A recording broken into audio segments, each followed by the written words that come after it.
Okay, so I am being asked a bunch of questions about my current abstinence journey, and so I wanted to share what that looks like. First, let's say hi to Gussie, since it's rare to have a sighting of this boy. So this all came about for me because I really started seeing my neediness turn on around ovulation, as far as like needing to feel, or thinking I needed to feel wanted, desired, sexy, needing to feel those things from my significant other, from my partner. And that was to an unhealthy degree, and it seemed like I really couldn't figure out how to give that to myself and let that be enough. So I knew that there was a lot that was not clear going on in my head, and the best way I could think of to get clear, and just because I had this kind of intuition that kept telling me that I need to cut sex out to really get clear, so I decided to begin this journey, and that is where I'm at currently. I don't know how long I'm gonna have this last, but basically what it led me to was studying sex and love addiction, which I found I am very much right in line with both of those things. So that's something I'm working on and working through currently. And the whole idea of love addiction is really something that, for me, I understood a lot of things around that same addiction, like being an anxiously attached person. There's a lot of different terminology out there in the world of psychology that kind of aligns, and that I knew a lot about intellectually, but for some reason, this piece of labeling it and defining it as sex and love addiction, which is, all codependent related, really drove it home for me. And so I am now in the middle of just unwinding that for myself and figuring out what that means for me. And so I don't have too much to say about where I'm landing, because I am still in the midst of working on it. So that's where I'm at. I would love to hear if you guys have any stories around that for yourselves.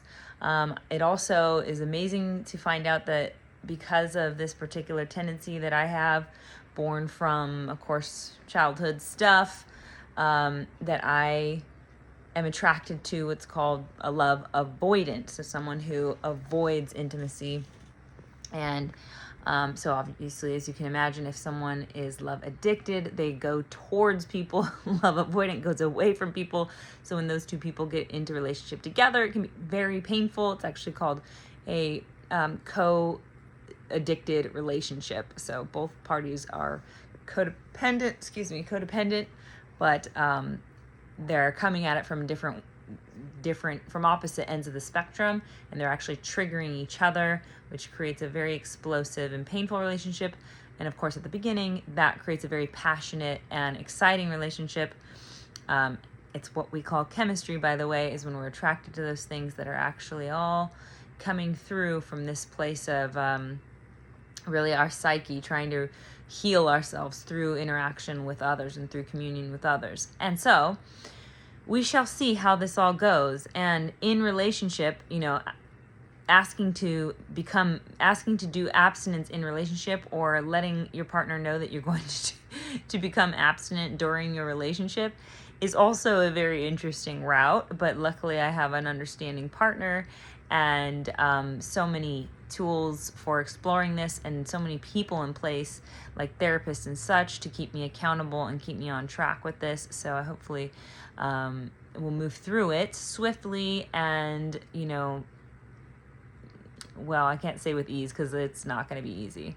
But right now, I'm going through the abstinence process, and what I'm looking for is any kind of waning in the withdrawal symptoms. So because this is really a type of addiction that I have to feeling externally wanted and desired, like if you could just even imagine, just because my social media accounts, as you can see, have grown a huge male following, that's largely because of the same type of addictive nature I have to being validated through an external source, like my following. So all those things are really fun to unwind, and I love this stuff, and I'm always open with sharing what I'm going through. So I will keep you posted on my journey, and I would just love to hear anyone who's going through something similar, how you've worked on it, maybe books you love to read.